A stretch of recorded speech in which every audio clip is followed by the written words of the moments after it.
तो रिकॉर्ड करना हम भूल गए, ठीक है, सिर्फ एक ही स्लाइड हुई है हमारी, थोड़ा सा एक्सप्लेनेशन हुआ है।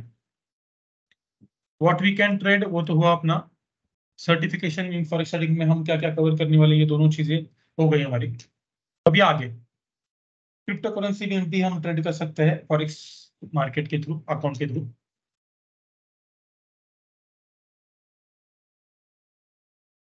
Next slide. फॉरेक्स मार्केट में ट्रेड क्यों करना है, फॉरेक्स मार्केट में ट्रेड करने के बेनिफिट्स क्या है, या फिर क्यों फॉरेक्स मार्केट के पास जाने का, अपने पास तो अपना इंडियन मार्केट है, फिर भी ये as a option, as a second option हम इसको क्यों ट्रेड कर रहे हैं।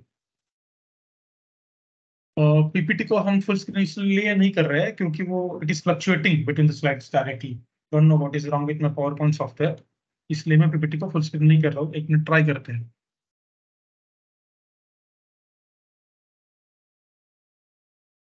Just give me a minute. F5।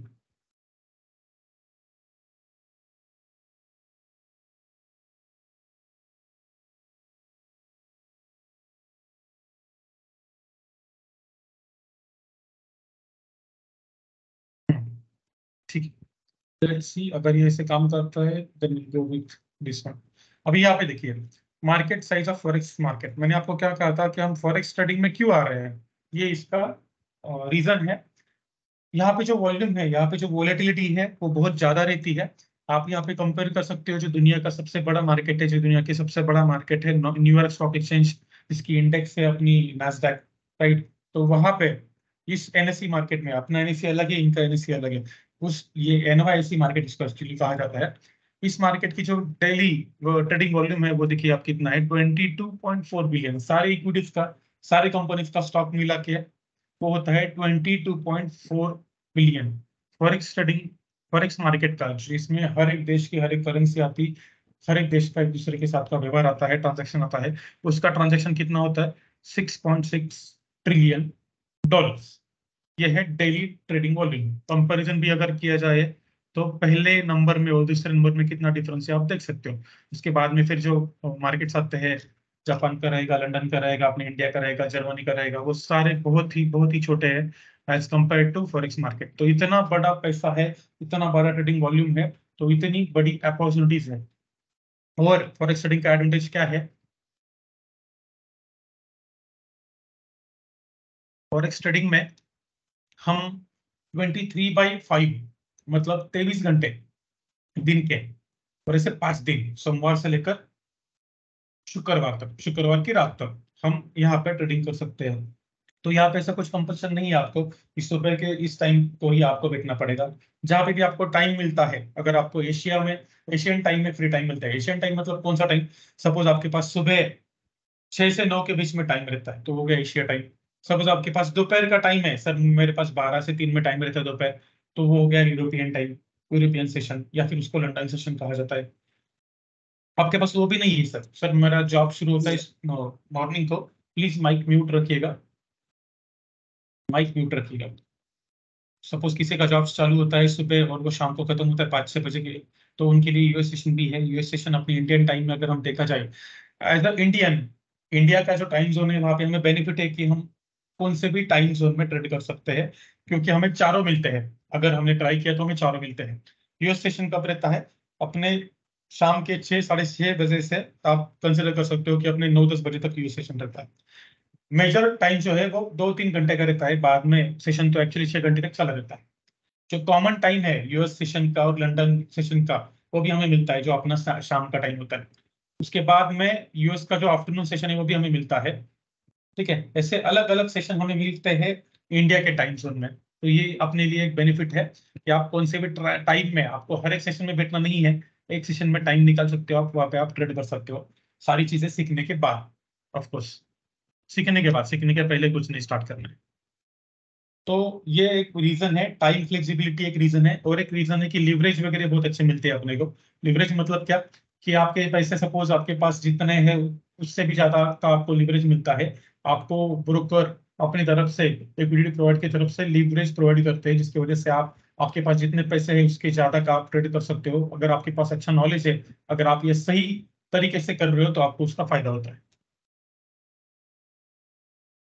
Next slide. अभी हम एनालिसिस के टाइप्स देखेंगे। हम सीखने क्या क्या वाले, टेक्निकल सीखने वाले, फंडामेंटल सीखने वाले, सेंटिमेंट सीखने वाले, राइट। लेकिन ये क्या रहते हैं, टेक्निकल, फंडामेंटल, सेंटिमेंट? तो वो रहते हैं टाइप्स ऑफ एनालिसिस। क्या एनालाइज करते हैं हम मार्केट में बैठते वक्त जो उसकी पढ़ाई करती है, जो उसके बारे में जानकारी निकालते हैं, इंफॉर्मेशन निकालते हैं, उसी को बोला जाता है एनालिसिस। तो ये एनालिसिस के टाइप्स रहते हैं। तो एनालिसिस का टाइप 1 है टेक्निकल, टाइप 2 है फंडामेंटल, टाइप 3 है sentiment. So it is like a three leg stool. आपको एक पैर कौन सा भी छोड़ के नहीं जमेगा, और एक में मास्टरी करनी है, बाकी की सिर्फ जानकारी रखनी है। किसी एक में मास्टरी करनी है, ऐसा नहीं कि हर एक में आप मास्टरी करने की जरूरत नहीं। किसी एक में मास्टरी करनी है और बाकी के बारे में सिर्फ आपको जानकारी रहनी चाहिए, ठीक है। हर एक चीज में मास्टर कोई भी नहीं बन सकता है। It is kind of standing on three legs. तो हमें एटलीस्ट ये बाकी लेग के बारे में जानकारी भी चाहिए, सिर्फ एक लेग के ऊपर हम काम नहीं कर सकते। अगर वीडियो में कुछ प्रॉब्लम आते हैं तो प्लीज मुझे मैसेज में भी बता सकते हो आप, नहीं तो हैंड रेज करके या फिर अनम्यूट करके बता सकते हो। Technical analysis. टेक्निकल एनालिसिस में कौन कौन सी चीजें आती है? टेक्निकल एनालिसिस में आते हैं चार्ट्स। जैसे कि आपको यहाँ पे राइट साइड पे दिखाई दे रहा होगा, यहाँ पे ये है चार्ट।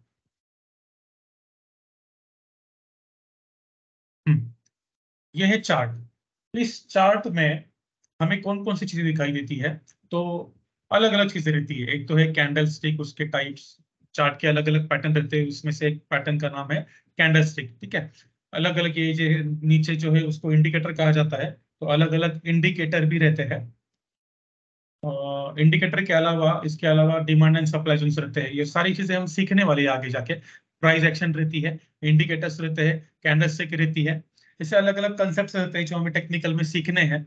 बेसिक से स्टार्ट करना है तो हमें एकदम स्क्रैच में सबसे पहले क्या सीखना पड़ेगा कि चार्ट क्या रहता है, चार्ट के टाइप क्या रहते हैं, फिर उसमें कैंडल स्टिक क्या रहती है, उसके क्या टाइप रहते हैं, हम उससे स्टार्ट करेंगे, ठीक है। तो ये है सारा टेक्निकल एनालिसिस। इसको सीखने के लिए हमें कम से कम 4 वीकेंड तो हमें लगने वाले हैं टेक्निकल एनालिसिस को सीखने के लिए, ठीक है। आगे जाके फंडामेंटल एनालिसिस। फंडामेंटल एनालिसिस में हमें क्या सीखने को मिलने वाला है? कंपनी का परफॉर्मेंस कैसा है, हम जिस स्टॉक में इन्वेस्ट कर रहे हैं उस मार्केट का परफॉर्मेंस कैसा है, उस स्टॉक का परफॉर्मेंस कैसा है, प्रॉफिट लॉस उस कंपनी का कैसे चल रहा है, क्वार्टरली प्रॉफिट में है, कर्जा कितना है, बड़ा है, घटा है, वो हमें सब देखना पड़ेगा फंडामेंटल एनालिसिस में। उसके साथ साथ इंडस्ट्री और सेक्टर वाइज भी हमें देखना पड़ेगा। सपोज आप इन्वेस्ट कर रहे हो नैस्डैक 100 में, तो यूएस में कौन सी चीजें चल रही है, उसकी इंडस्ट्री कैसे चल रही है, उस सेक्टर में। अभी नैस्डैक है तो multiple group of multiple companies रहता है वो, तो सेक्टर उसमें इंडिविजुअल नहीं रहेगा। लेकिन आप जब इक्विटी के स्टॉक में करते हो एक individual stock, for example HDFC का आपने स्टॉक लिया, रिलायंस के लिया, तो उसको एक इक्विटी स्टॉक बोला जाता है। अगर आप उसका करते हो तो आपको सेक्टर का भी अभ्यास करना पड़ेगा, एनालिसिस करना पड़ेगा। सेक्टर मतलब क्या? सपोज मैं कर रहा हूँ इसका, एचडीएफसी का, तो एचडीएफसी कौन से सेक्टर में आता है? बैंकिंग। ऐसे अलग अलग सेक्टर रहते हैं, ऑटोमोबाइल, बैंकिंग, टेलीकम्युनिकेशन। तो उस सेक्टर का भी अपने को पढ़ाई करनी पड़ती है, उसकी न्यूज के ऊपर भी हमें ध्यान देना पड़ता है, उसके फंडामेंटल एनालिसिस के ऊपर हमें ध्यान देना पड़ता है। आगे जाके नेशनल एंड इंटरनेशनल एनवायरनमेंट, मतलब आपने इन्वेस्ट किया है लेकिन नेशनल लेवल पे, इंटरनेशनल लेवल पे क्या चीजें चल रही है। सपोज कोई अचानक से कुछ खराब चीज हो गई, फॉर एग्जांपल वॉर स्टार्ट हुआ था, तो इंटरनेशनल और नेशनल एनवायरनमेंट में कौन सी चीजें हो रही है उसके ऊपर हमें ध्यान देना पड़ता है। इंटरेस्ट रेट्स वगैरह वो चीजें कॉमन है। अगर किसी देश की सेंट्रल बैंक, जैसे अपनी है इंडिया की reserve bank of India, RBI, अगर इंटरेस्ट रेट बढ़ते हैं तो मार्केट का पैसा जो है वो महंगा हो जाता है। तो महंगा पैसा होता है तो मार्केट से लोग प्रॉफिट बुक करते हैं, सेलिंग दिखाई देती है, एग्जिट करते हैं। तो इंटरेस्ट रेट भी मार्केट के ऊपर इफेक्ट करते हैं, तो उसके ऊपर भी हमें ध्यान देना पड़ता है। उसके साथ साथ things like inflation, GDP, employment, unemployment data वगैरह, ये सारी चीजें हमें पढ़नी पड़ती है फॉरेक्स मार्केट के फंडामेंटल एनालिसिस के लिए। फंडामेंटल एनालिसिस में बहुत मेजर मूवमेंट्स दिखाई देती है। तो अगर हम वो नहीं करते तो हमें समझता नहीं है अचानक से ये इतना ट्रेंड, ये इतना बाइंग, इतना सेलिंग क्यों आया। तो इसके लिए इसकी पढ़ाई बहुत जरूरी है। Sentiment analysis, we can call it emotional और पैनिक ट्रेडिंग, ठीक है। तो इमोशनल और पैनिक ट्रेडिंग में इसको क्यों बोल रहा हूँ कि सेंटिमेंट क्रिएट होने के बाद लोग बाकी कुछ देखते ही नहीं है, टेक्निकल एनालिसिस नहीं देखते है, फंडामेंटली क्या चल रहा है, कंपनी का प्रॉफिट कितना है, घाटा कितना है, कर्जा कितना है, नहीं देखते। सेंटिमेंट आया है तो उस सेंटिमेंट को ब्लाइंडली फॉलो किया जाता है। ये बहुत रिस्की टाइप ऑफ ट्रेडिंग है। लेकिन मार्केट का अगर सेंटिमेंट चेंज हो जाता है तो मार्केट उससे अकॉर्डिंगली मूव करता है, एकदम पैनिक में करता है। सॉरी। एकदम पैनिक में मूव करता है मार्केट उस डायरेक्शन में। तो वो किस वजह से होता है? ग्रीड और फियर एकदम हाई एक्सट्रीम लेवल पे रहता है। तो ग्रीड रहता है, कुछ न्यूज आई है उस कंपनी की, या फिर कुछ उस देश के रिगार्डिंग कुछ न्यूज आई है, बजट आया है, कुछ तो आया है, और बहुत ज्यादा बाइंग आपको दिखाई दी या फिर बहुत ज्यादा सेलिंग दिखाई दी, तो पैनिकली होता है वो। ग्रिड है या फिर फियर की वजह से होता है। इमोशंस एकदम हाई लेवल पे रहता है। ऐसे मार्केट से हमें एक्चुअली बचना चाहिए। अगर हम वहां पे ट्रेडिंग में नहीं है तो बचना चाहिए, और अगर समझ में आता है तो उसका फायदा लेना चाहिए। तो वो भी हमें सीखने को मिलेगा।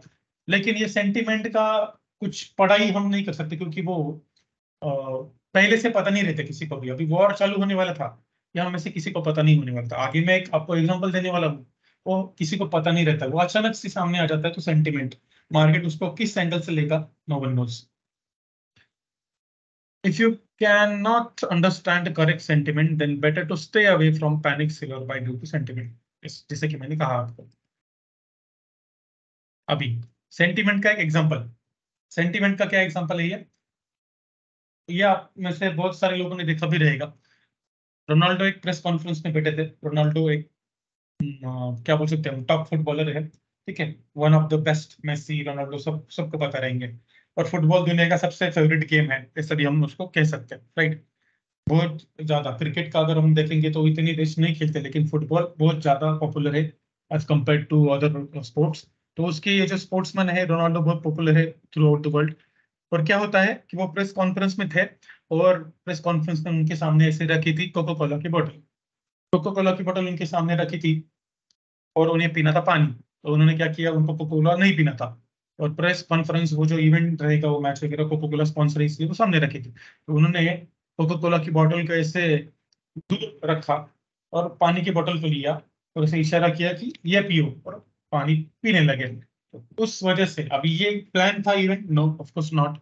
उन्होंने ये करने की वजह से, सिर्फ पानी दिखा के पीने की वजह से, कोको कोला के स्टॉक्स में मैसिव सेलिंग दिखाई दी। कोको कोला के स्टॉक्स, मतलब कोको कोला एक अमेरिकन कंपनी है, उनका भी स्टॉक मार्केट में वो लिस्टेड है, उनके स्टॉक मार्केट में उनके भी शेयर्स रहते हैं। तो अच्छी खासी प्रॉफिट बनाने वाली कोको कोला कंपनी, अच्छे खासे स्टॉक्स की प्राइस रहने वाली कंपनी को उस पर्टिकुलर 3-4 दिन बहुत सेलिंग दिखाई दी। क्यों? क्योंकि इस इवेंट की वजह से। इसको क्या कहा जाता है? सेंटिमेंट एनालिसिस, ठीक है। ऐसे बहुत सारे एग्जांपल है, नॉट जस्ट दिस एग्जांपल। आप वॉर का एग्जांपल ले लो। वॉर में अगर आप जाके देखो, अपना इंडियन का निफ्टी मार्केट, यूएस का मार्केट, नैस्डैक, जर्मनी का मार्केट देखो, सबसे ज्यादा जर्मनी का मार्केट गिरा है, जर्मन 30, क्योंकि उनके ऊपर वो बहुत इंपैक्ट करने वाला था वॉर। उनको जो गैस मिल रही थी रशिया से, वो बंद होने वाली थी, उनको पता था। तो वहां पे भी बहुत ज्यादा इंपैक्ट दिखाई दिया। तो इसको बोला जाता है सेंटिमेंट एनालिसिस। वो भी हम देखने वाले हैं कि सेंटिमेंट को कैसे पढ़ा जा सकता है आने के बाद। अभी ये जो 3 टाइप्स हो गए, टेक्निकल हो गया, उसके बाद में फंडामेंटल हो गया, जनरल इंफॉर्मेशन, और सेंटिमेंट हो गया। लेकिन हम आज कौन से वाले से स्टार्ट करने वाले हैं? तो ऑफकोर्स पहला वाला आता है टेक्निकल एनालिसिस। टेक्निकल एनालिसिस में कौन कौन सी चीजें रहती है, जैसे कि मैंने आपको ये स्लाइड में बताया था, आप देख सकते हो यहाँ पे चार्ट्स और उसके टाइप्स। उसके टाइप में एक टाइप है कैंडलस्टिक, तो कैंडलस्टिक है उसके टाइप। फिर आते हैं चार्ट पैटर्न्स, अलग अलग पैटर्न्स रहते हैं, जिसको प्राइस एक्शन भी कहा जाता है, वो आते हैं। उसके साथ में फिर क्या, इंपॉर्टेंट इंडिकेटर्स, जैसे कि एक यहाँ पे एक नीचे इंडिकेटर है, वैसे ही इंपॉर्टेंट इंडिकेटर्स हम देखने वाले हैं। उसके साथ में हम क्या देखेंगे, डिमांड एंड सप्लाई जोन्स हम देखने वाले हैं, ठीक है। कैंडल्स का यूज करके ही ये बाकी सारी आगे की चीजें हम करने वाले हैं। और उसके साथ फिर एडवांस स्मार्ट टेक्निकल, ये एक्चुअली अपनी एडवांस बैच में ही ज्यादा डिटेल में दिखाया जाता है। यहाँ पे वो आपको उसका बेसिक मिलेगा एडवांस से। फॉरेक्स मार्केट का पूरा बेसिक टू एडवांस यहाँ पे कवर किया जाएगा, उसका पूरा टेक्निकल कवर किया जाएगा, फंडामेंटल कवर किया जाएगा, और सेंटिमेंट कवर किया जाएगा। अभी हम जाते हैं अपनी टेक्निकल एनालिसिस की पहली स्लाइड के पास। What is candlestick chart? Candlestick chart किसको कहा जाता है? कैंडलस्टिक किसको कहा जाता है? पहले तो मैं आपको बोल बताने वाला हूँ कि चार्ट किसको कहा जाता है। जस्ट अपने चार्ट किसको कहा जाता है, let me show screen. Screen तो है, ट्रेडिंग ओपन करना है मुझे।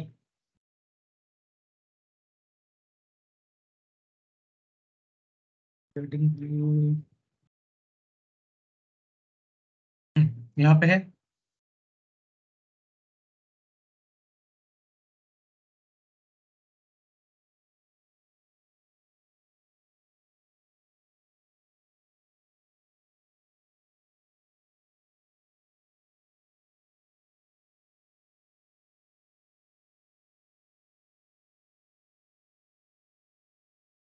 अभी ये जो आपके सामने दिखाई दे रहा है उसको बोलते हैं चार्ट। लेकिन ये चार्ट का कौन सा टाइप है, तो आप यहाँ पे जा सकते हो और यहाँ पे दिखाई देंगे आपको अलग अलग चार्ट के टाइप्स। अलग अलग चार्ट के टाइप्स आपको दिखाई देंगे। लेकिन इन चार्ट के टाइप में से आपको कौन सा वाला यूज करना है मोस्टली, तो आपको यूज करना है मोस्टली कैंडलस्टिक्स। कैंडलस्टिक्स हमें ज्यादा करके यूज करना है, तो हमें उसको डेप्थ में सीखना है। उसके साथ में हम कौन कौन से मालूम करने वाले हैं चार्ट, तो वो है हैकेनेशी, उसको हम सीखने वाले हैं। तो ये बाकी मैं आपको इसका एक जनरल इंट्रोडक्शन दूंगा कि ये बार्स क्या रहते हैं, लाइन क्या रहती है वगैरह वगैरह। लेकिन सबसे ज्यादा काम में आने वाला और सबसे ज्यादा यूज होने वाला कौन सा है, तो कैंडल स्टिक्स है, कैंडल्स। ठीक है, ये आपको दिखाई देगा यहाँ पे कैंडल। अभी हम आते हैं हमारी स्लाइड के पास। आए हम हमारी स्लाइड के ऊपर। 1 मिनट।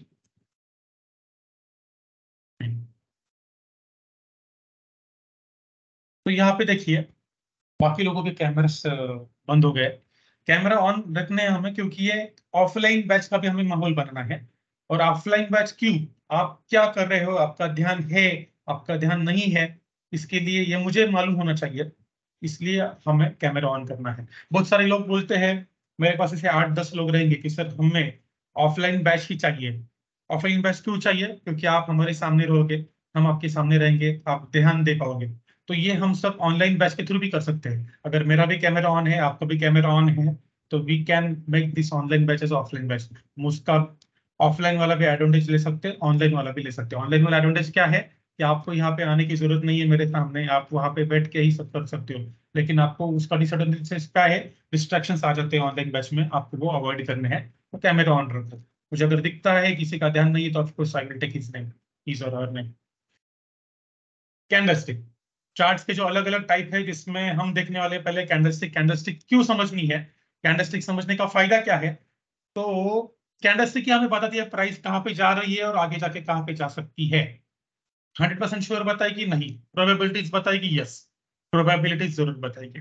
तो इस कैंडल स्टिक को हमें अच्छी तरीके से समझना है, क्योंकि एक बेसिक फाउंडेशन है। जैसे हम घर कंस्ट्रक्ट करते हैं, पहले वो पिलर्स डालते हैं नीचे, वैसे ही कैंडल स्टिक का नॉलेज है दोस्तों। अभी तक हमने सिर्फ एक जनरल इंफॉर्मेशन देखी, यहाँ से हमारा टेक्निकल एनालिसिस स्टार्ट हो रहा है। What is candle stick, candle stick किसको कहा जाता है, कैंडलस्टिक किसको कहा जाता है, मैं आपको बताता हूँ। कैंडलस्टिक में दो टाइप रहते हैं एक्चुअली। एक तो रहती है एक रेड, दूसरी ग्रीन। पहले जब ब्लैक एंड व्हाइट में था, तब एक तो डार्क ब्लैक कलर दिया जाता था, दूसरे को व्हाइट कलर दिया जाता था, ये ग्रीन वाली को। अभी ये होती क्या है, अभी मैं आपको इसका एग्जांपल देता हूँ। आप गए किसी मार्केट में, आप किसी मार्केट में गए, जो मार्केट खुला 9 बजे सुबह के। 9 बजे वो मार्केट खुला। एक चीज थी जिसकी प्राइस फिक्स नहीं थी। As per the demand and as per the supply वो प्राइस बदल रही थी। तो आप 9 बजे गए, उस चीज की प्राइस थी, पेन पे आपको दिखाता हूँ ये, पेन पे मैं जरा ज्यादा ठीक से एक्सप्लेन कर पाऊंगा। उसकी प्राइस थी जब आप गए थे, उसकी प्राइस थी 100 रुपीज। 9 बजे प्राइस कितनी थी, लिख रहा हूं मैं यहाँ पे, 100 रुपीज। तो ये प्राइस क्या हो गई, ओपन वाली प्राइस, राइट, क्योंकि आप गए, वो चीज ओपन हुई, उसकी प्राइस हो गई 100। तो वो ओपन होने के बाद आपने देखा कि वो प्राइस बढ़ी, ऊपर गई प्राइस, 100 से प्राइस गई ऊपर। ऊपर क्यों गई रहेगी, स्टॉक मार्केट इसी का गणित है, डिमांड एंड सप्लाई का। तो ऑफकोर्स डिमांड आती है तभी उसकी प्राइस बढ़ेगी। आप मार्केट यार्ड में जाओ, सब्जियों की प्राइस भी ऐसी ही बढ़ती है। तो आपको दिखाई दे रहा होगा यहाँ पे कि प्राइस ऊपर बढ़ते बढ़ते गई, सपोज 120। 120 प्राइस गई, तो बहुत सारे लोगों के पास जो वो चीज थी, जिन्हों जो वो बेच नहीं रहे थे, उन्होंने उस चीज को बेचना स्टार्ट कर दिया। तो बेचना स्टार्ट कर दिया, तो प्राइस ड्रॉप हो गई, क्योंकि डिमांड के मुकाबले सप्लाई बढ़ गया। ठीक है, सेलर्स बढ़ गए बायर के मुकाबले, उसकी प्राइस नीचे आई, नीचे आई, नीचे आई। 10 बजने से पहले उसकी प्राइस आ गई यहाँ पे 90 के पास। शुरू कहाँ से हुई थी, 100, 90 के पास आ गई, और 10 बज गए, क्लोज। एक ही घंटे के लिए वो चीज थी, उसका जो ऑप्शन चल रहा था एक ही घंटे के लिए चल रहा था। अभी यहाँ पे हुआ क्या, ओपन प्राइस आई 100, सबसे ज्यादा प्राइस कौन सी गई, 120, तो उसको बोला जाता है हाई प्राइस, 120। क्या है ये, हाई। आगे और हमारे पास कौन सा डेटा है, डेटा के ऊपर ही कैंडल बनती है, 90, तो 90 पे क्या हुआ, मार्केट क्लोज, बंद हुआ, राइट। और एक चीज है, 90 के नीचे मार्केट गया क्या, उस चीज का नहीं गया, तो 90 क्या है, लो। इन चार चीजों से बनती है candlestick, open, high, close and low. तो कैंडल कैसे बनती है मैं आपको दिखाता हूँ। प्राइस स्टार्ट होगी यहाँ पे, अभी एक ये वाला एग्जांपल हो गया, अभी यहाँ पे ले लो, इस कैंडल के लिए कौन सा एग्जांपल है, ओपन हो गया 100 पे, चला गया मैक्स अप टू 120, अप से नीचे आया अप टू 90, और क्लोज हुआ यहाँ पे 115 के पास। तो ये ऐसा कैंडल बन जाएगी, क्यों, प्राइस जहां पे ओपन हुई वो तो डॉट हो गया, हर एक सेकंड के डॉट को कनेक्ट करके बनती है कैंडल। अभी कैंडल स्टिक की रहती है अलग अलग टाइम फ्रेम, सपोज मैंने आपको एग्जांपल दिया उसमें है 9 से 10, मतलब 1 घंटे की टाइम फ्रेम। ऐसी अलग अलग टाइम फ्रेम रहती है। कम से कम सर कौन सी टाइम फ्रेम रहती है, 1 मिनट की रहती है, उससे छोटी भी रहती है, 30 सेकंड की भी रहती है, लेकिन उसके लिए पेड रहता है। लेकिन कॉमनली सबसे छोटी टाइम फ्रेम कौन सी है, 1 मिनट वाली टाइम फ्रेम। सबसे बड़ी वाली टाइम फ्रेम कौन सी है, आप साल की भी टाइम फ्रेम ले सकते हो, महीने की भी ले सकते हो। अभी मैंने सपोज यहाँ पे इस एग्जांपल में लिया 1 घंटा, मतलब 1 घंटा क्या हो गया, टाइम फ्रेम। उस टाइम फ्रेम में उस प्राइस ने कितना ड्यूरेशन तय किया, कहां कहां पर गई, वो मुझे अगर सिर्फ एक इमेज से समझना है, उस इमेज से समझना है, तो उस इमेज को कहा जाता है कैंडल स्टिक। कैसे, देखो, ओपन हुई 100, गई 120 तक, नीचे 90 तक गई, और क्लोज हो गई 115 पे। मतलब उस 1 घंटे में 9 बजे प्राइस, 9 बजे का जो पहला सेकंड था तब प्राइस थी 100, और जो लास्ट उस घंटे का सेकंड था तब प्राइस थी 115। उसके बीच में जो कुछ हुआ वो हमें इस कैंडल से समझ जाता है, इसलिए कहा जाता है every candle tells us a story, every candle tells us a story. अभी ये जो पार्ट है जो डार्क ग्रीन में आपको दिखाई दे रहा है, उसको ग्रीन कलर मैंने क्यों दिया, पहले तो ठीक है, ग्रीन कलर क्यों दिया, ओपन प्राइस से बड़ी कौन सी प्राइस है, क्लोज प्राइस बड़ी है, राइट। बड़ी मतलब देखो आप, पॉजिटिव है ना, क्लोज कहां पे हुई, प्राइस ऊपर क्लोज हुई, मतलब पॉजिटिव क्लोज हुई। तो अगर पॉजिटिव क्लोज है तो कैंडल को कलर आता है ग्रीन, पॉजिटिव क्लोज है तो कैंडल को कलर आता है ग्रीन। और यहाँ पे आप देखोगे कि दो चीजें दिखाई दे रही है, एक तो ये है विक, और ये है बॉडी। अभी विक और बॉडी किसको कहा जाता है, इस पूरी चीज को कहा जाता है कैंडल स्टिक। लेकिन इसमें दो चीजें हैं अंदर वापस से, कौन सी, एक है बॉडी, तो बॉडी किसको कहा जाता है, ओपन और क्लोज के बीच का जो डिफरेंस है उसको कहा जाता है बॉडी ऑफ कैंडल स्टिक, और उसको दिखाया जाता है डार्क कलर से, डार्क कलर से। इसका मतलब क्या, ओपन और क्लोज के बीच का डिफरेंस। स्क्रीन बंद कर दूंगा, स्क्रीन शेयर हो रही है या बंद हो गई, बंद हो नहीं गया सर, बंद हो गया है। बंद है सर, बंद है, बंद हो गई। चालू है। किसी के लिए बंद है, किसी के लिए चालू है, don't know what is happening.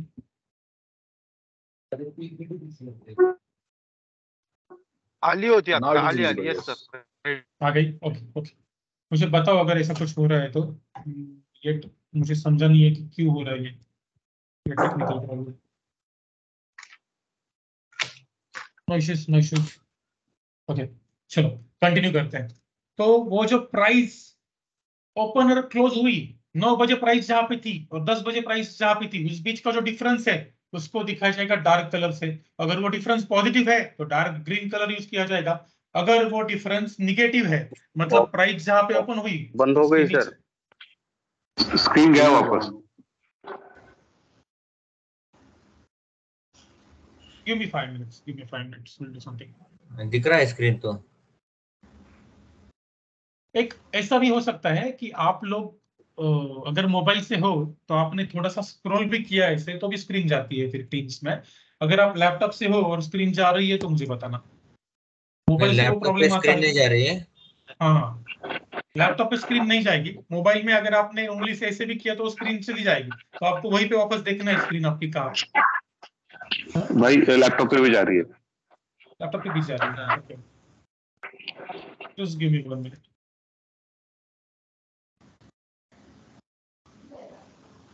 आ गई सर अभी वापस।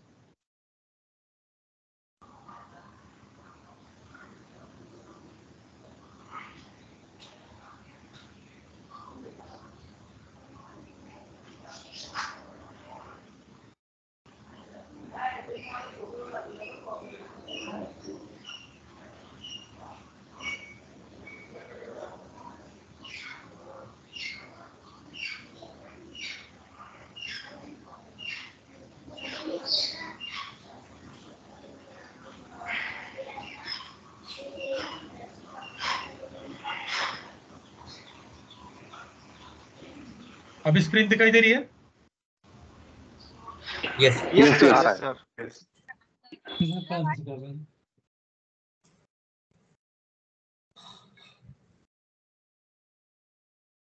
सर। सभी को दिखाई दे रही है?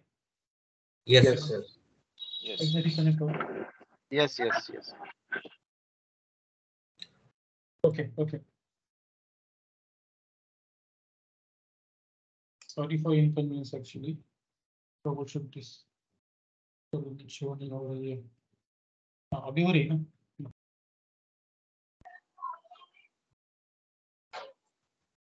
ठीक है, Yes, sir. कंटिन्यू Yes, करते हैं। हाँ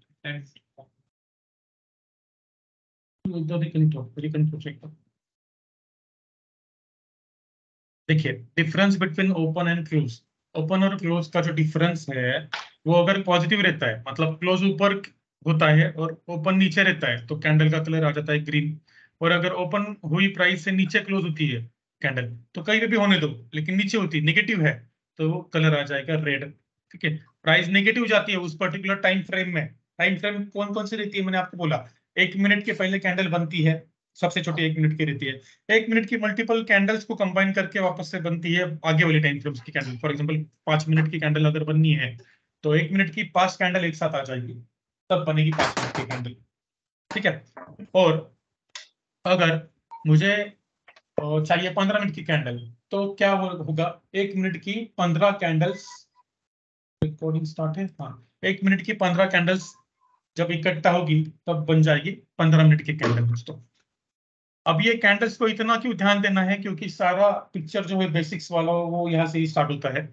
ये जो बॉडी है, ठीक है, ओपन और क्लोज का जो डिफरेंस है, अगर उन्हें छोड़ के ऊपर भी प्राइस कहीं पे चली गई थी, ठीक है, अब ये देखो ग्रीन कैंडल में ये क्लोज के ऊपर भी प्राइस कहीं पे चली गई थी, तो वो हो गया बॉडी के जो ऊपर वाला वीक पार्ट है उसको बोला जाता है अपर वीक, और जो बॉडी के नीचे वाला पार्ट है उसको बोला जाता है लोअर वीक, दोनों कैंडल्स में। लेकिन यहाँ पे क्लोज और लो का डिफरेंस सर रहेगा, आवाज यहाँ पे नहीं ओपन और येते क्लोज का आता. रहेगा। बाकी लोगों को भी ये प्रॉब्लम आ रही है आवाज की? नहीं सर आ रही है, नहीं क्लियर है आवाज, एकदम क्लियर सर है आप आवाज, एकदम सर आप क्लियर। रिकनेक्ट हो जाओ जिनको आवाज नहीं आ रही। लोअर वीक मतलब वीक, बॉडी छोड़ के जो कैंडल का पार्ट बचता है, बॉडी को छोड़ के कैंडल में कुछ भी रहेगा तो उसको क्या बोला जाएगा, वीक। अगर वो पार्ट बॉडी के ऊपर है तो उसको बोला जाएगा अपर वीक, अगर वो पार्ट बॉडी के नीचे है तो उसको बोला जाएगा लोअर वीक। सिंपल। कैंडल्स में ये दो ही चीजें बहुत ज्यादा इंपॉर्टेंट है, एक तो है बॉडी, दूसरी है वीक। वीक है तो कहाँ पे है, बॉडी के ऊपर है या नीचे है? अगर बॉडी के ऊपर है तो वो बन गई अपर वीक, अगर बॉडी के नीचे है तो वो बन गई लोअर वीक। समझ गए? और बॉडी कैसे बनती है, ओपन और क्लोज का जो डिफरेंस है वो बॉडी बनती है। ओपन और क्लोज का डिफरेंस क्या, सिंपल, टाइम फ्रेम स्टार्ट हो गई 9 बजे, टाइम फ्रेम अगर मेरी स्टार्ट होती है तो 9 के बाद जो पहला सेकंड है, जो पहले सेकंड की जो प्राइस है वो बन गई मेरी ओपन प्राइस। उस पर्टिकुलर चीज की जो पहले सेकंड पे जो प्राइस है टाइम फ्रेम में, वो बन गई मेरी ओपन प्राइस। और लास्ट सेकंड में 9.59.59, लास्ट सेकंड पे जो प्राइस रहेगी वो बन गई मेरी क्लोज प्राइस।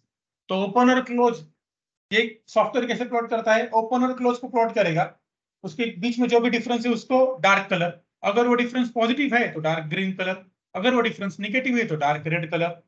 और बाद में क्या देखा जाएगा, ये क्लोज हुआ लेकिन क्लोज के ऊपर प्राइस गई थी क्या, क्लोज हुआ 115 पे, प्राइस ऊपर गई थी क्या, यस गई थी, कहां पे गई थी, 120 पे गई थी। तो 120 और 115 का जो डिफरेंस है वहां पे एक लाइन दिखाई जाएगी, तो इसी को हम कहेंगे अपर वीक। और सपोज जहां पे ओपन हुई थी प्राइस उसके नीचे भी प्राइस गई थी क्या, ग्रीन कलर के केस में उसके नीचे भी गई थी, बॉडी के नीचे, यस गई थी, तो जो भी वो लाइन है, जो भी वो प्राइस है उसको लाइन में दिखाया जाएगा और वो बन जाएगी अपनी लोअर वीक। आगे जाके हम कैंडलस्टिक के अलग अलग टाइप देखने वाले हैं, वो हर एक टाइप में हमें यही चीज काम में आने वाली है जो मैं अभी बता रहा हूँ। बहुत सारे लोगों को कंफ्यूजन होता है, सर ये इतनी इतनी अलग अलग टाइप से कैसे मैं याद रखूं। बाय हार्ट करना नहीं है, रट्टा मारना नहीं है, क्या समझ के लेना है, हमें सिर्फ समझना है बॉडी कौन सी है, ओपन कहां पे है, क्लोज कहां पे, हाई कहां पे, लो कहां पे, ओ एच एल सी। आप कभी भी ट्रेडिंग व्यू के ऊपर चले जाओ,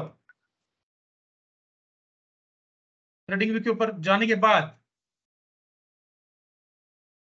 देखना यहाँ पे किसी भी कैंडल के ऊपर एक बार जाओ,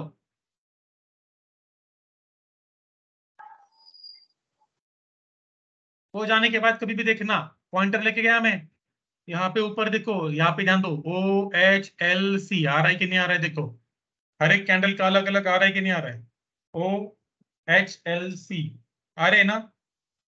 अगर वो OHLC आपको समझा तो आपको कैंडल समझ गई। ओपन कहाँ पे है, हाई कहाँ पे है, L कहाँ पे है और C कहाँ पे है। O means open, H means high, L means low, C means close. आगे जाके हम कैंडल्स के टाइप देखने वाले हैं। हर एक टाइप में मुझे सिर्फ ये OHLC की वैल्यू आपको अगर आ गई तो कैंडल बन गई हमारी। और difference between O and C इस बॉडी लिख लो साथ में, no problem. O and C मतलब क्या, ओपन और क्लोज का जो डिफरेंस है वो बॉडी है, वो डिफरेंस पॉजिटिव रहेगा, ग्रीन कलर नेगेटिव रहेगा, रेड कलर उसके ऊपर वीक आ गई अपर वीक, उसके लोअर वीक आ गई, उसके नीचे वीक आ गई तो लोअर वीक। सिंपल। यहाँ तक समझा? किसी को कोई ऐसा है कि सर ये जो आपने एक बेसिक सी कैंडल ड्रॉ की है आपके सामने, जिसमें बॉडी भी है वीक भी है, वो मुझे नहीं समझी, आप मुझसे ऐसा कोई है, प्लीज रेज योर हैंड। समझ में आ गया सर। ये बेसिक है कैंडल का, ये समझ में आ गया है तो बाकी भी समझ में आता है। यस, कोई कोई कुछ कहना चाहता है? Yes. Yes, yes, yes. Here you have written 100 as an open, 90 as in close and low, and 120 as in a high, right? So you close by 115. Like that, I was not able to understand from where did that amount, like that number came. So 115 जो है close पे. एक ये example है, यहाँ पे मैंने अलग एग्जांपल दिया था राइट साइड पे, ठीक है सर। यहाँ पे अलग एग्जांपल था, इस कैंडल में मैंने अलग एग्जांपल दिया है। इस कैंडल में मैंने एग्जांपल क्या दिया है, सपोज मैं ऐसी कोई चीज का एग्जांपल लेता हूँ जो जिस प्राइस वोलेटाइल रहती है, बदलती है। सपोज मैं कुछ लेने को गया मार्केट में, सब्जी लेने को गया, और ये एक्चुअली प्राइस ही आई है मार्केट से ही आई है, जापान के मार्केट में राइस वाले मार्केट से कैंडलस्टिक फॉर्म हो गई। उन्हें वही समझ में आ गया कि अगर हमें दिन की प्राइस दिखानी है या फिर एक घंटे की प्राइस दिखानी है तो हम ऐसा वाला टेक्निक यूज कर सकते हैं। तो तब से ये बन गई कैंडल। कैंडल को इन्वेंट करने वाले हैं जापान के लोग। वो कैंडल के नाम के भी सारे, कैंडल के जो सारे नाम है वो भी जापानीज ही है मोस्टली। अब यहाँ पे आप देखो, सपोज मैं कोई सब्जी है या फिर कुछ मार्केट में वो लेने को गया, मैं सिर्फ देख रहा हूँ, मैंने कुछ लिया नहीं, I am just observing. Market 9 बजे खुला तो मैंने टाइम देखा, 9 बजकर ये पहला सेकंड ये प्राइस स्टार्ट हो गई 100 रुपीज। 100 रुपीज की प्राइस स्टार्ट हो गई। स्टार्ट होने के बाद सपोज वो प्राइस गिर गई, थोड़ी गिर गई क्योंकि लेने वाले नहीं थे, 90 के पास आ गई। 90 के पास आने के बाद बहुत ज्यादा लोगों का उसमें इंटरेस्ट आ गया। कौन सा वाला इंटरेस्ट? बाइंग का इंटरेस्ट आ गया, सस्ते में मिल रहा था, बाइंग करने लगे। 90 से बाइंग स्टार्ट हो गई। 9 बजकर 5 मिनट हो गए, प्राइस ऊपर चली गई, ऊपर चली गई, ऊपर चली गई। एक 10 मिनट बाकी थे 10 बजने को, तब प्राइस थी 120। 120 प्राइस थी, 10 मिनट और बाकी थे क्लोज होने को। 120 के ऊपर प्राइस गई क्या? नहीं गई। 120 के ऊपर रुकी, थोड़ा रुकी, फिर वहां पे लोगों ने उस चीज को, और ज्यादा लोग आए जिनके पास वो चीज थी, उन्होंने सेल करना स्टार्ट कर दिया। तो उन्होंने सेल करना स्टार्ट कर दिया। आगे वाले 5-10 मिनट में वो प्राइस जब 959.59 हुए थे, at that point price was at 115। मतलब क्लोज कहां पे हुआ? जब वो टाइम फ्रेम खत्म हुआ, मार्केट खत्म हुआ कि नहीं, वो टाइम फ्रेम खत्म हुआ, तब मेरी प्राइस थी 115 उस चीज की। जब ओपन हुआ उसकी प्राइस थी 100। सबसे नीचे वाली प्राइस, उसके नीचे उस पर्टिकुलर टाइम फ्रेम वाली सबसे नीचे वाली प्राइस है 90। उसके नीचे गया ही नहीं मार्केट, वो पर्टिकुलर चीज का मार्केट। मार्केट किसको कहा जाता है? उसकी जो प्राइस रहती है उसको हम मार्केट कहते हैं, राइट? जो बाइंग सेलिंग चलती है उसको मार्केट कहते हैं। तो 90 के नीचे गया नहीं, 120 के ऊपर गया नहीं, तो 120 बन गया मेरा हाई, 90 बन गया लो। सपोज अभी यहाँ पे अगर ऐसा एग्जांपल होता कि वो 100 पे ओपन होने के बाद नीचे जाती ही नहीं, सीधा ऊपर जाती है 120, और उसके 120 से नीचे आते 115 क्लोज हो गई, तो वहां पे ओपन और लो इक्वल हो जाते हैं, क्योंकि ओपन के नीचे गया ही नहीं तो open is equal to low. Suppose close हो गया, क्लोज के ऊपर गया ही नहीं, क्लोज की प्राइस पे हो गया, क्लोज के ऊपर गया ही नहीं वो मार्केट, तो क्लोज इक्वल टू हाई, ऐसा भी हमें देखने को मिलता है। उस केस में वो कैंडल बन जाती है ऐसी, कुछ ऐसी देखो। और सपोज वो डिफरेंस पॉजिटिव है, बस इसमें हमें वीक ही नहीं दिखाई देती। जिस कैंडल में वीक दिखाई नहीं दी, इसका मतलब है कि उसका high is equal to close है। ग्रीन कैंडल है अगर वो high is equal to close है, तो low is equal to open है। अगर ये रेड में दिखाई देता है, रेड में भी ऐसा दिखाई देता है हमें, एकदम स्ट्रॉन्ग इंडिकेटर रहता है वो। 1 मिनट, कलर सपोज मुझे रेड में ऐसा दिखाई दिया कि वीक ही नहीं है सर, मैंने देखा कि हाँ, यहाँ पे वीक है क्या, नहीं, पूरी बॉडी है, मतलब क्या वीक बनी नहीं, ओपन और क्लोज से मार्केट दूसरी जगह पे गए नहीं, वहीं पे क्लोज हो गया, जहां पे ओपन हुआ उसके नीचे गए नहीं, और जहां पे क्लोज हुआ उसके भी आगे गया नहीं। ये ऐसे भी बनता है, कभी कभी ऐसे भी बनता है दोस्तों, कभी कभी ऐसे भी बनता है। कैसे है देखो, एक नया इमेज लेता हूं मैं,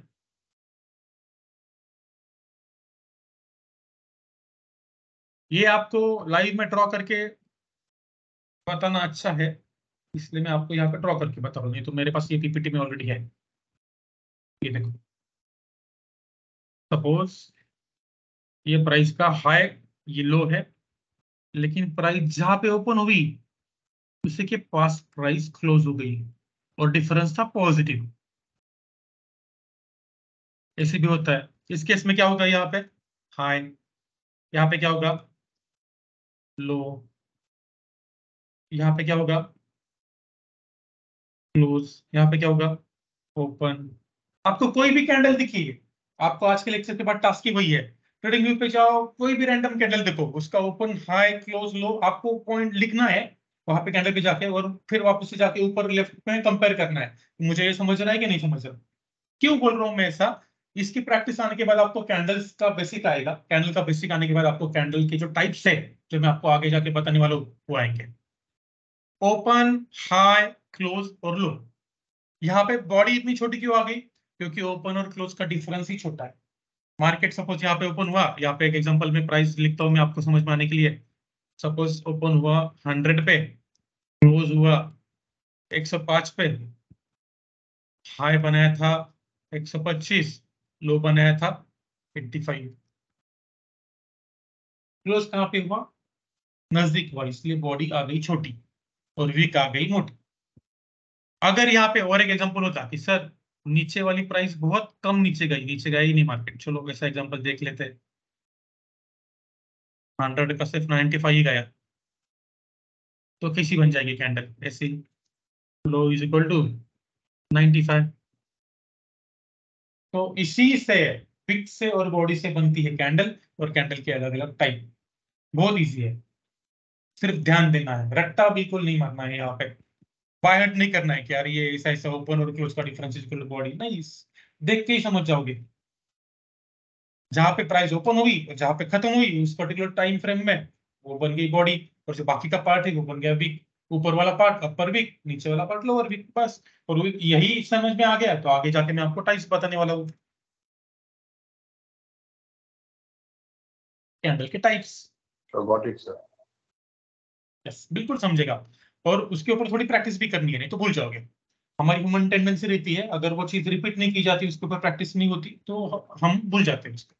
ठीक है, तो इसी के ऊपर हमें आगे जाके कैंडल्स की टाइप्स देखनी है, टाइप्स ऑफ कैंडलस्टिक उसको कहा जाता है। उसमें अलग अलग टाइप्स है, लेकिन ये मेन यहाँ पे मैंने लिखे हैं, डोजी, हैमर, एंगल्फिंग कैंडल, हरामी कैंडल, और भी बहुत सारे हैं। नाम जापानी है, मराठी वाला नाम नहीं है, ठीक है। डोजी, हैमर, ये कैसे आते हैं, डिफरेंस क्या रहता है, बॉडी और विक का जो गुणोत्तर है, प्रोपोर्शन है एक दूसरे के साथ, उसका ही डिफरेंस रहता है। फॉर एग्जांपल डोजी, डोजी वाली कैंडल में आपको दिखाता हूँ। डोजी कैंडल का सिंपल है, इस कैंडल को बॉडी रहती ही नहीं है, या फिर बहुत छोटी रहती है, ठीक है, ग्रीन नहीं आ रहा वो, नो प्रॉब्लम।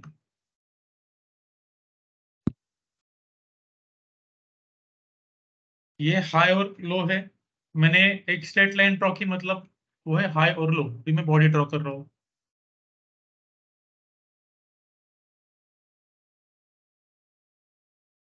अभी आप बोलोगे सर आपने तो बॉडी ड्रॉ ही नहीं की, आपने सिर्फ एक हॉरिजॉन्टल लाइन ड्रॉ की। व्हाट इफ मार्केट स्टार्ट हुआ 100 पे और 100 पे ही क्लोज हुआ, 100 इज इक्वल टू उसका ओपन प्राइस है और वही क्लोज प्राइस है, ऐसा हो सकता है, यस होता है बहुत बार। और नीचे गया था वो कितना, सिर्फ 98, ऊपर कितना गया था? वो गया था 1110। क्लोज कहाँ पे हुआ? 100। जहां पे ओपन हुआ वहीं पे क्लोज हुआ। बॉडी बनेगी क्या? मैंने क्या बोला था? Difference between open and close equal to body. If there is no difference between open and close, open और क्लोज के बीच में कुछ डिफरेंस ही नहीं है, तो बॉडी बनेगी नहीं। तो ये ऐसे बनेगा, या फिर एक्सट्रीमली स्मॉल बॉडी बन जाएगी। विक के टोटल कैंडल के लेंथ के मुकाबले अगर आपकी बॉडी बहुत छोटी है, लेस देन 5% है, तो वो डोजी बन गई। उससे भी छोटी रहती है एक्चुअली, तो बन जाएगी डोजी। ये कैंडल का एक टाइप है। डोजी के भी अलग अलग टाइप है दोस्तों। मैं आपको एक रैंडम दिखा रहा हूं। अगर ये ऐसी बनी, ये तो यहाँ पे इस डोजी का कुछ मतलब है। सपोज ये ऐसे बना प्लस साइन,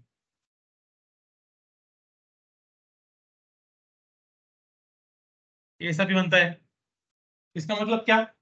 प्राइस जितनी ऊपर गई उतनी नीचे चली गई, और वही के वही आके रुक गई। ये टोटल न्यूट्रलिटी दर्शाता है।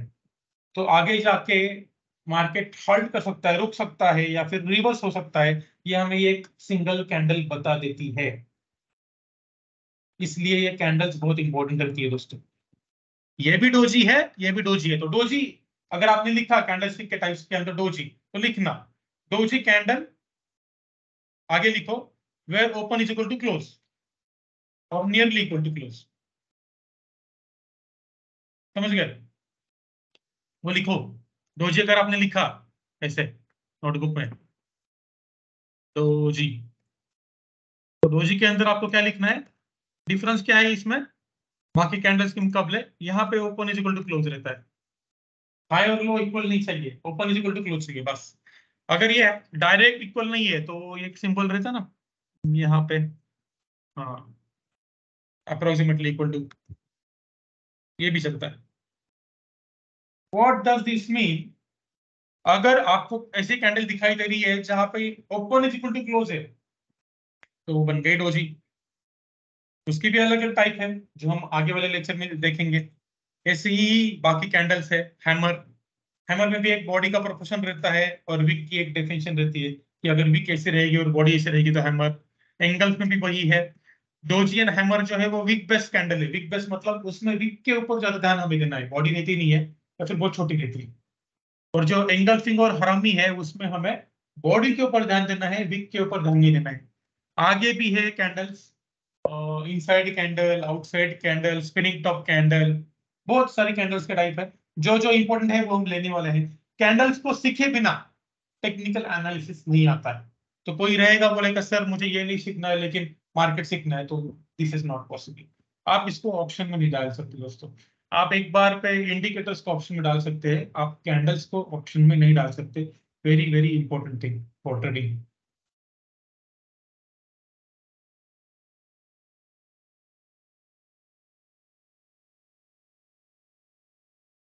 तो अभी स्टार्ट करूं मैं डोरी से। सब लोग रेडी है? यहां तक समझ में आ गया सबको? हेलो? Yes, yes. हाँ, अगर बोल नहीं पा रहे हो, Yes, कैमरा ऑन नहीं कर पा रहे हो, तो एटलीस्ट चैट में बोला करो। Okay okay. मीटिंग में टोटल लोग कितने हैं? गुड, 26 है। ज्वाइन हुए तो मोर देन 35 है।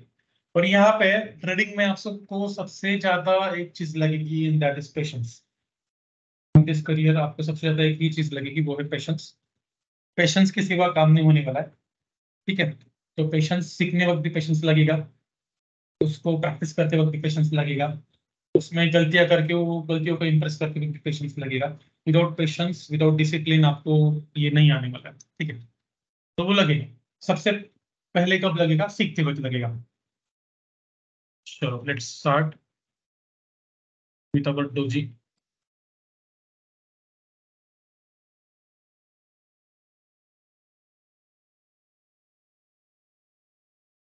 डोजी इसका बेसिक तो मैंने आपको बताया क्या रहता है डोजी में।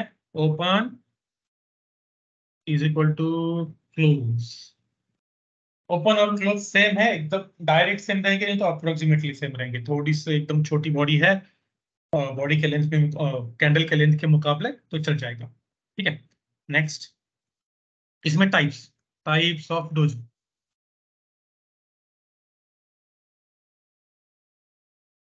डोजी के टाइप्स कौन कौन से हैं? तो लिखना first one, neutral doji. Neutral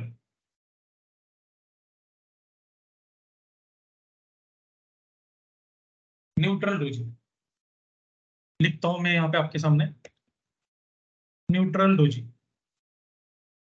पहले हम लिस्ट करते हैं, ठीक है। Second, dragon fly doji, Japanese नाम है, कैंडल का इन्वेंशन ही जापानीज लोगों ने किया है, dragonfly doji. What is next? Gravestone doji. ये 3 टाइप है डोजी के। कौन कौन से? न्यूट्रल, नाम में ही है न्यूट्रल, ड्रैगन फ्लाई, ग्रेवस्टोन। अभी मैं पहले आपको न्यूट्रल डोजी ड्रॉ करके दिखाता हूं। बहुत ही सिंपल है। पहले एक लाइन ड्रॉ करो हाई और लो की, स्ट्रेट लाइन, वर्टिकल लाइन, और बीच में एग्जैक्ट, बीच में एग्जैक्ट थोड़ा सा फर्क रहेगा तो भी चलेगा, एकदम एग्जैक्ट नहीं चाहिए। ये आ गई बॉडी, ये बॉडी है। बॉडी को कलर क्यों नहीं है? क्योंकि डिफरेंस नहीं है तो कलर कैसे आएगा? तो यहाँ पे हम लिखते हैं open is equal to close. ये प्राइस कौन सी है? This is high price, low price. अब इसको न्यूट्रल क्यों कहा जाता है? आप देखो, ऊपर वाली वीक और लोअर लोअर वीक वो सेम है, नियरली सेम है या फिर सेम है, तो इसका मतलब क्या है? दोनों साइड इक्वल है। अगर आप टग ऑफ वॉर खेलते हो तो रस्सी को खींचते हैं ना, राइट? खेला रहेगा आपने, तो वो खींचते वक्त सपोज वो एकदम बीच में है, दोनों साइड एकदम सेम है पावर में, तो ना वो इधर जाएगा जो बीच में मारते हैं ना नॉट, ना वो इस साइड पे जाएगा ना वो उस साइड पे जाएगा, इक्वल रहेगा, क्योंकि बोथ पावर्स आर इक्वल। उस पर्टिकुलर टाइम फ्रेम में जो डिफरेंस बाइंग में आया, जहां पे प्राइस ओपन के बाद बाइंग में चली गई, उतनी ही सेलिंग में चली गई और वापस से वही आके क्लोज हो गई। तो ये क्या दर्शाता है? न्यूट्रलिटी। इस पर्टिकुलर टाइम फ्रेम में न्यूट्रल था, कोई भी दूसरे से ज्यादा पावरफुल नहीं था। बायर्स और सेलर्स दो साइड से रहती है, दोनों न्यूट्रल थी। न्यूट्रल थी मतलब क्या? इक्वल थी। जितने बायर्स ने प्राइस को मूव किया उतना ही सेलर्स ने किया, और प्राइस उसके बाद में ओपन के पास ही आके क्लोज हो गई, तो वो बन गई neutral doji. Neutral doji suppose आती है एक अप ट्रेंड के बाद, मार्केट में ऐसा एक बाइंग चल रहा है अच्छा खासा, और आप देखते हो कि मैं 15 मिनट के टाइम फ्रेम में देख रहा हूँ, 15 मिनट में कंटिन्यूस प्राइस ऊपर जा रही थी, ग्रीन बॉडी वाली कैंडल्स आ रही थी, और उसके बाद में क्या हुआ? मुझे दिखाई दी एक पर्टिकुलर पॉइंट के पास एक न्यूट्रल डोजी। इसका मतलब है मार्केट वहां पे रुक सकता है इस पर्टिकुलर रेंज में, या फिर मार्केट रिटर्न रिवर्स हो सकता है। रुकेगा थोड़े टाइम के लिए और ऊपर जाएगा, otherwise it will go down. लेकिन हमने ये तो समझा कि मार्केट रुकने वाला है एटलीस्ट, राइट? किससे समझा? न्यूट्रल डोजी से। आगे आने वाली कैंडल अगर नीचे क्लोज होती है ऐसे रेड बन के, रेड बॉडी वाली कैंडल बनती है और नीचे क्लोज होती है, तो ऑफकोर्स वो नीचे सेलिंग में जा।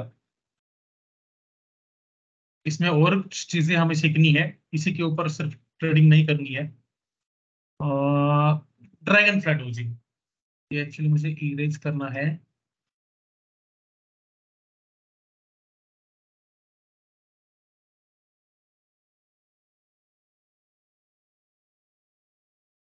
Not able to undo, no problem.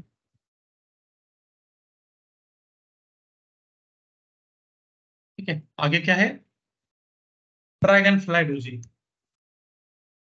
Dragon fly. तो ये डोजी क्या रहती है?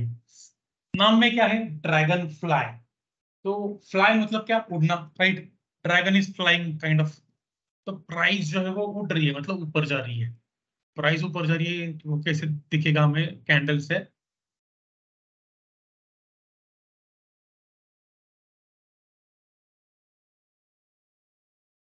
ये एक टाइप है उसका।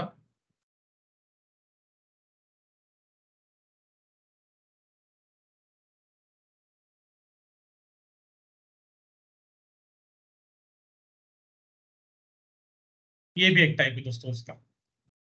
मैं यहाँ पे नाम डालता हूँ, देखो। Open is equal to, open is equal to close तो है,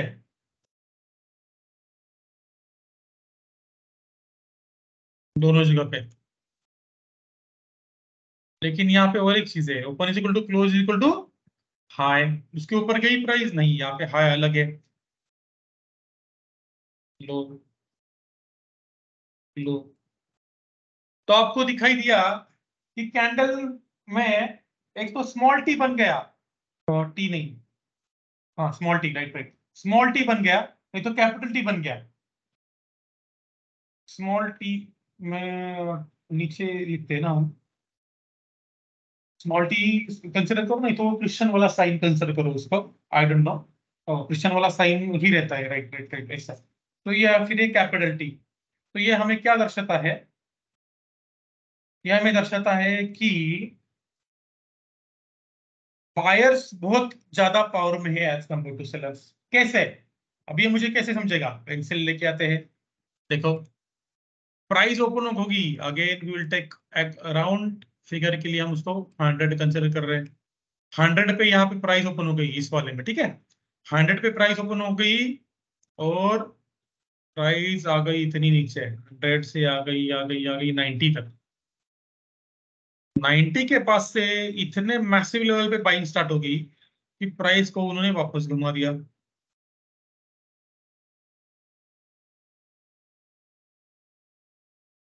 कहाँ तक लेके गए, 100 के भी ऊपर लेके गए, 103 तक लेके गए, 103 तक लेके गए, वापस से वहां से सेलिंग आ गई और ये प्राइस 100 पे आई और कैंडल हो गई क्लोज। तो 100 पे आने के बाद क्लोज हो गई, लेकिन जो पूरी सेलिंग यहाँ पे आई थी उस पूरी सेलिंग को ओवरकम कर लिया। लास्ट में तो दोनों इक्वल रहे, ओपन और इक्वल टू क्लोज हो गया, लेकिन यहाँ पे क्या हुआ, जितनी सेलिंग आई थी उससे ज्यादा की बाइंग वापस आ गई। हाँ, तो बाइंग को भी वापस से क्लोज प्राइस पे ला गया, लेकिन यहाँ पे क्या दर्शाता है कि बायर्स आर कमिंग, बायर्स आ रहे हैं, बायर्स आ रहे हैं। मतलब सपोज ये प्राइस ऐसे गिर रही थी, मार्केट ऐसे नीचे गिर रहा है, और उस वक्त पे ऐसी कैंडल आती है, वो क्या दर्शाती है ये कैंडल, कि अभी यहां से बायर्स का इंटरेस्ट आ रहा है। अगर आगे वाली कैंडल भी बाइंग के लिए आती है, ये वाली कैंडल तो न्यूट्रल आ गई, न्यूट्रल नहीं मतलब डोजी आ गई, न्यूट्रल नहीं है कंप्लीट, डोजी आ गई, ओपन इक्वल टू क्लोज हो गया। लेकिन ये एक गिरते हुए मार्केट में अगर होता है, ठीक है, या फिर एक कोई भी स्ट्रॉन्ग ट्रेंड वाले मार्केट में होता है, तो ये एक रिवर्सल का सिंबल है कि मार्केट अभी रिवर्स हो सकता है। अगर वो सेलिंग में है और ये कैंडल बनती है और आगे वापस से एक बाइंग वाली कैंडल बनती है, तो सेलिंग का ट्रेंड है। और यहाँ पे भी वही स्टोरी है, ओपन हुआ मार्केट, नीचे गया, वापस से वहां से बाइंग आ गई इस वाले पॉइंट से, जो लो वाला पॉइंट था। लो पॉइंट होता ही वही है जहां से बाइंग आती है, तो वो ब्रेक नहीं होता, ठीक है।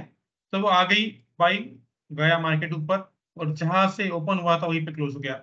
अभी इन दोनों में यहाँ पे एंड में वापस से थोड़ी सी सेलिंग आ गई, ये इतनी, लेकिन यहाँ पे एंड में कुछ सेलिंग आई नहीं, डायरेक्टली इतनी बाइंग हुई और मार्केट यहाँ पे क्लोज हुआ। ऐसे नहीं हुआ कि ये प्राइस ऊपर गई फिर वापस आई, नहीं, यहाँ पे वापस नहीं आई प्राइस, टोटली बाइंग आई। तो ये स्ट्रांग है, ड्रैगन फ्लाई ये वाली स्ट्रांग है इससे, ये स्ट्रांग है इससे, समझ रहे हो क्यों, क्योंकि इसमें एंड में कुछ सेलिंग वगैरह नहीं आया, सिर्फ बाइंग ही चला था।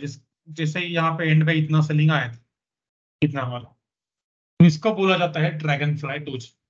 ड्रैगन फ्लाई क्यों बोलते हैं उसको, प्राइस फ्लाई होने वाली है, ऐसे जापानीज लोग इसको कंसिडर करते थे, इसलिए उन्होंने ड्रैगन फ्लाई डोजी इसको नाम दिया। और ये कैंडल्स का पर्पस ही ये है कि मार्केट में आगे जाके क्या हो सकता है उसका एनालिसिस करने के लिए, टेक्निकल एनालिसिस करने के लिए कैंडल्स बनाई गई है। तो उसमें से जो यूनरी कैंडल्स पैटर्न रहते हैं, यूनरी मतलब क्या, एक ही कैंडल का पैटर्न, उसमें से सबसे इंपॉर्टेंट पैटर्न है डोजी, और ये डोजी का सेकेंड टाइप है। पहला वाला टाइप क्या था, न्यूट्रल, दूसरा वाला क्या है, ड्रैगन फ्लाई, अभी तीसरा वाला क्या है पता, gravestone doji, gravestone, उसको मरा हुआ वगैरह कुछ जापानीज में इसका ट्रांसलेशन है। तो ग्रेव स्टोन मतलब क्या, कि अभी प्राइस नीचे जाने वाली है या फिर सेलर्स आ गए, मर रही है प्राइस, तो ग्रेव स्टोन डोजी उसका नाम। ये समझ में आ गया, न्यूट्रल और ड्रैगन फ्लाई डोजी समझ में नहीं आई है, सबको नहीं आता।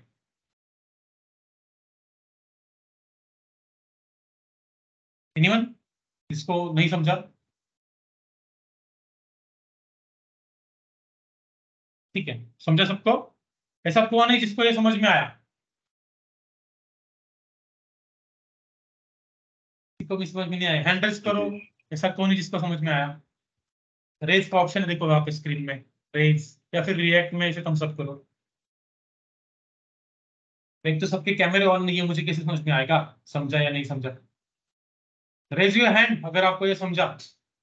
उल्टा करते हैं,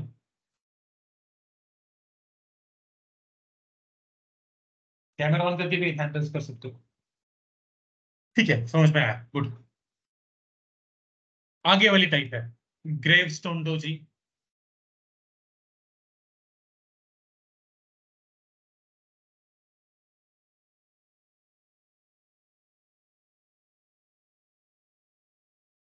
इजी है बहुत। आपको अगर OHLC समझा, ओपन हाई क्लोज और लो, अगर आपको समझ में आ गया तो आपको कैंडल समझ में आ गई, तो उसी के ऊपर फिर आपको समझ में आ जाएगी विक और बॉडी। और विक के ऊपर से कौन सी कैंडल है? डोजी। डोजी कैंडल में क्या है? बॉडी रहती नहीं है, सिर्फ वीक रहती है। अगर दोनों वीक सेम है, upper is equal to lower wick, तो वो बन गई न्यूट्रल डोजी। अगर आपको दिखाई दिया कि लोअर वीक बड़ी है, जो अपनी ड्रैगन फ्लाई डोजी क्या था उसमें, lower wick is bigger than upper wick, लिख सकते हो आपको वहां पे lower wick is greater than upper wick, तो वो कौन सी बन गई? Dragonfly doji. अगर आपको दिखाई दिया कि upper wick is greater than lower wick, तो वो बन गई ग्रेवस्टोन डोजी। आगे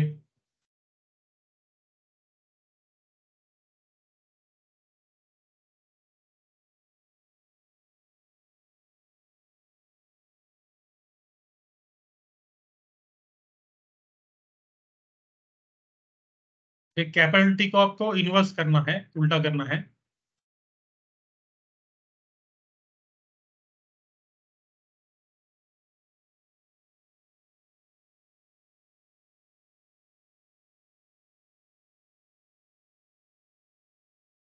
ये है high.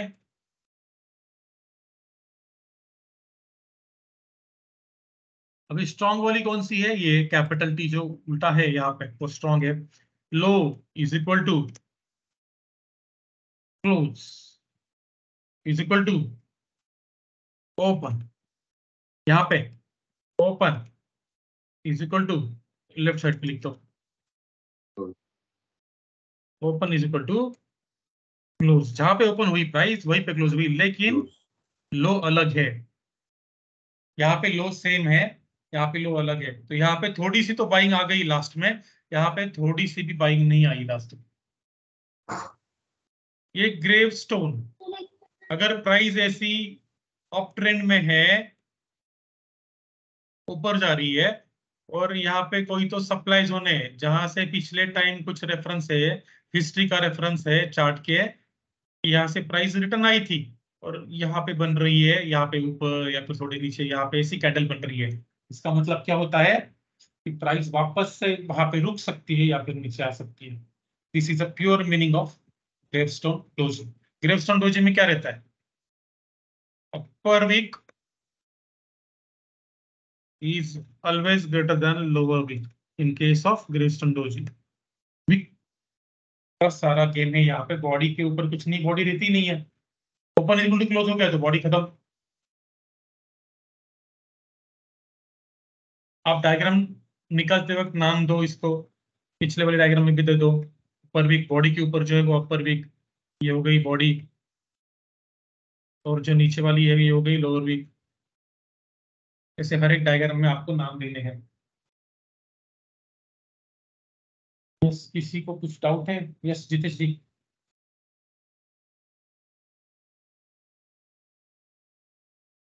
Hello. I just wanted ये पूछना था। हाँ, मुझे सिर्फ ये पूछना था कि जो ड्रैगन फ्लाई डोजी है और ये ग्रेवस्टोन डोजी है, सो ड्रैगन फ्लाई में जिसका प्राइस ऊपर जाता है बराबर, और वो ड्रैगन एंड में फ्लाई में भी मिलता है open equal to close open होता में। है, लेकिन एंड में बाइंग आई है, ऐसा ड्रैगन फ्लाई का मतलब रहता है। और ग्रेवस्टोन का मतलब रहता है कि एंड में कैंडल क्लोज होते वक्त सेलिंग आई है अच्छी खासी।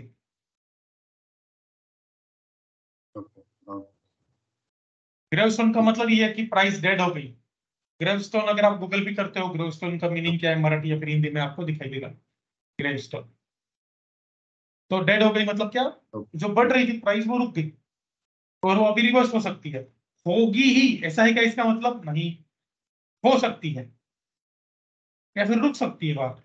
एक सिंगल कैंडल से हम डायरेक्ट ट्रेड नहीं ले सकते, लेकिन ये कैंडल हमें इंडिकेट करती है कि अभी ऐसा हो सकता है, ध्यान दो। और कैंडल क्लोज होने तक उसका मतलब नहीं निकलने का, कभी भी कैंडल को क्लोज होने देने का। जो भी टाइम फ्रेम आप देख रहे हो उस पर्टिकुलर कैंडल को क्लोज होने देने का। 15 मिनट की कैंडल है और आपको दिखा 5 मिनट में अभी अभी डोजी बन गई, लेकिन ऐसा हो सकता है ना अभी 10 मिनट और बचे हैं, बाद में उसका शेप वापस चेंज हो सकता है। तो क्लोज होते वक्त जो शेप है उसके ऊपर डेफिनेशन आएगी उसकी। जब बीच में जो उसका शेप है, टाइम फ्रेम अभी चालू है, उस वो मैटर नहीं करेगा। ये मैं आपको प्रैक्टिकली भी दिखाने वाला हूँ चार्ट पे। पहले मैं आपको दिखाने वाला हूँ यहाँ, और इसके नीचे अगर आपको यहाँ पे सेलिंग के लिए जाना है, गुड टाइम फॉर सेलिंग आपको दिखाई दे रहा है, यहाँ पे सेलिंग के लिए जाना है तो आपको आगे वाली जो कैंडल है नीचे क्लोज होनी चाहिए। ऑलवेज कैंडल के बाद कंफर्मेशन चाहिए। बाइंग के लिए कंफर्मेशन के लिए आपका जो क्लोज है उसके ऊपर क्लोज होनी चाहिए। सेलिंग के लिए कंफर्मेशन के लिए आपका जो क्लोज है प्रीवियस कैंडल का उसके नीचे क्लोज होनी चाहिए। और ये जो कैंडल है एक इंपॉर्टेंट रिवर्सल टाइप की कैंडल है डोजी। मैं आपको दिखाऊंगा प्रैक्टिकली बहुत बार, हर बार नहीं, not every time but many times. इसके बाद आपको रिवर्सल या फिर प्राइस रुकी हुई दिखाई देगी। और किसी को कुछ डाउट है? यस मनमोहन सिंह। नहीं सर, मनमोहन कोई सर। डाउट नहीं है। नहीं नहीं सर, ओके कोई डाउट नहीं ओके, एक्चुअली। हैंड रेस था आपका इसलिए। जी जी सर। सुमित,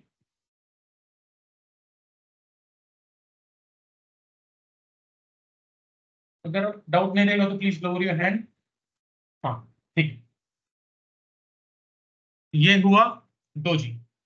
अभी आगे वाला टाइप है हैमर। हैमर टाइप को हम देखेंगे कल के लेक्चर में। एक्चुअली ये डेमो लेक्चर था। आज ही के लेक्चर में सारे टाइप्स अगर हम लेंगे तो आपको लगेगा कि ये पहले ही दिन कितना हो गया। तो आज हमने क्या देखा? हमने देखा एक इंट्रोडक्शन, हम इस बैच में क्या क्या लेने वाले हैं। इस बैच का हमारा गोल क्या रहेगा, मतलब जैसा आपका गोल रहेगा कुछ वाई, मैं बैच ज्वाइन क्यों कर रहा हूँ, मुझे बैच ज्वाइन क्यों करनी है, या फिर ट्रेडर क्यों बनना है, वैसे मेरा भी वाई है इस बैच का। मेरा वाई ये है कि मुझे यहाँ पे कम से कम इस बैच के थ्रू 15 से 20 फॉरेक्स ट्रेडर बनाने हैं, profitable and professional forex trader. 15 नहीं हो पाए तो कम से कम 10 तो बनाने हैं थ्रू दिस बैच। और अगर 10 बनाने हैं तो उतने 100% तो सक्सेस रेशो नहीं रहता है। तो 15 से 20 लोग रहेंगे, मुझे पता है कुछ लोग आगे जाके पेशेंस नहीं रख पाते हैं, उनका वाई इतना ज्यादा क्लियर नहीं होता है तो वो लोग बाद में ड्रॉप कर जाते हैं, तो वैसे भी लोग रहते हैं। तो इसलिए मैंने वो टारगेट कर रखा है 10, कम से कम 10 एक प्रोफेशनल और प्रो फॉरेक्स ट्रेडर यहाँ पे बनाने हैं, जिनका जो अभी इनकम सोर्स है वो इनकम सोर्स को डिस्टर्ब किए बिना वो एक सेकेंडरी इनकम सोर्स बना पाएंगे। उनका जो भी फ्री टाइम है उस टाइम में सिर्फ ट्रेड करके, दिन भर स्क्रीन के सामने बैठने की कुछ भी जरूरत नहीं है। अगर पॉसिबल है तो सबसे अच्छा सेशन रहता है यूएस सेशन। यूएस सेशन आपके इंडियन टाइम, हमारे इंडियन टाइम के अनुसार अगर आप 6 बजे भी आते हो और 9 बजे तक भी आप रुकते हो तो यूएस सेशन के लिए वो काफी है। ठीक है, तो ये है मेरा रीजन। आप कभी आप खुद को पूछो कि why I want to become a trader, why I want to join this batch. ठीक है, क्यों करनी चाहिए वो मेरे पास है, मैं आपको बताता हूँ। ट्रेडर के फायदे क्या है अगर किसी को नहीं क्लियर कि ट्रेडर ट्रेडर बनने के बेनिफिट्स क्या रहते हैं, तो ये है ट्रेडर बनने के बेनिफिट्स।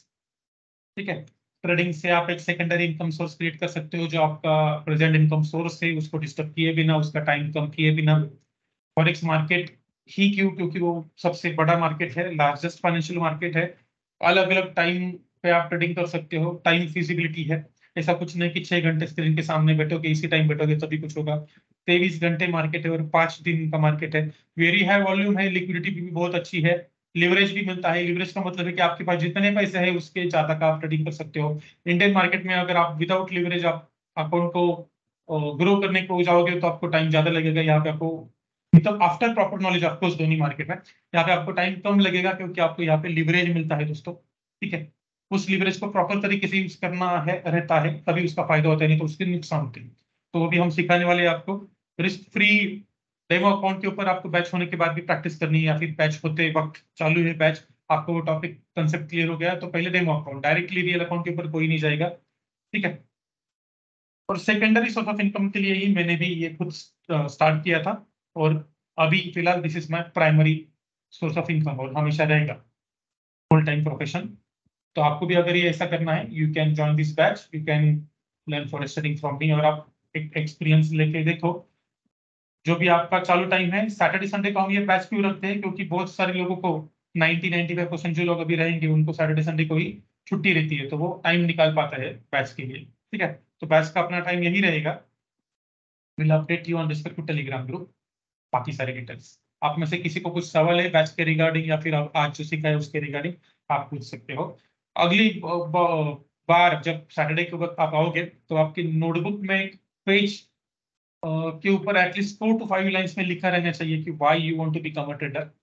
आपको एक फॉरेक्स ट्रेडर क्यों बनना है, तो उसके पीछे के आपके स्ट्रॉन्गेस्ट रीजन क्या है वो आपको डालने हैं। यही ऐसे नाम के लिए नहीं डालना मुझे इतना पैसा कमाना है, मुझे ये बाय करना है, वो बाय करना है। सारे रीजन लिखो, इमोशनल, मटेरियलिस्टिक, सारे रीजन आप वहां पे लिखो। अगर आप ये खुद के साथ डिस्कस नहीं कर पाते तो ऑफकोर्स आप मुझे भी नहीं बता पाओगे। और आपका रीजन जितना स्ट्रॉन्ग रहेगा उतना आप आउटपुट दे पाओगे, उतना आप यहाँ पे एफर्ट्स दे पाओगे और उतना आपको रिजल्ट्स दिखाई देंगे। ठीक है। और प्रोसेस के ऊपर प्लीज ध्यान देना। कोई आपको दिखा रहा है कि इतना मेरा प्रॉफिट का स्क्रीनशॉट है, इतना मेरा ये ऐसा है वैसा है, तो उसके ऊपर ध्यान मत दो। Focus on process, don't focus on result. ठीक है। While learning anything just focus on the process. Process के ऊपर ध्यान दो, not just on the screenshots, not just on the profit probabilities. ठीक है। बाकी और किसी को कुछ डाउट है तो please ask them. Feel free to ask. Personally में पूछना है तो पर्सनली भी पूछ सकते हैं। इसकी रिकॉर्डिंग आप अभी जिस टेलीग्राम चैनल के ऊपर आपको ये लिंक मिली थी, आपको वहां पे ये रिकॉर्डिंग मिल जाएगी। टेलीग्राम चैनल की लिंक भी आपको मैं वापस से भेज देता हूँ बैच के। ठीक है। और ये बैच आपको स्प्रेड बैच है, इसका ये डेमो लेक्चर था। अगर आप बैच ज्वाइन करनी है तो आपको प्रोसेस बताई जाएगी बैच ज्वाइन करने की, आपको फॉलो करनी पड़ेगी और अगली वाली सैटरडे से बैच स्टार्ट हो जाएगी। आपके अगर फ्रेंड्स में भी कोई है, हाउसवाइफ रहेंगी, स्टूडेंट्स रहेंगे, या फिर कोई दोस्त है जिसको एक इनकम सोर्स क्रिएट करना है and he is eagerly trying to create income source, उसको जरूरत है उसकी, तो उसको ये रेफर जरूर करना। और हम ये बैच, हमारा एजेंडा है कि हम ये बैच नाम के लिए नहीं लेते दोस्तों, आपको पता रहेगा। आपको दूसरी जगह पे दिखाई देगा कि 15-15 दिन में, 20-20 दिन में एक एक बैच हो रही है और फीस भी कम ले रहे, 5-10 ले रहे। लेकिन यहाँ पे हमारा ये प्रिंसिपल या फिर एजेंडा ऐसा है ही नहीं। हमें सिर्फ क्वांटिटी के ऊपर ध्यान नहीं देना है, हमारा फोकस है क्वालिटी। ठीक है। दूसरे लोग 3 महीने में 50 लोगों को, 100 लोगों को सिखा रहे हैं या फिर 10 बैच ले रहे हैं, उसके ऊपर मुझे कुछ कंपेयर नहीं करना है। यहाँ पे मैं 3 महीने में 10 ही लोगों को तैयार करूंगा, लेकिन ऐसे तैयार करूंगा जिनका उसमें करियर बन जाएगा। दैट इज माई गोल। चलो, thank you so much, thanks for your time. आज का लेक्चर कैसा लगा मुझे टेलीग्राम के अपने ग्रुप में जरूर बताओ। Thank you. Thank you.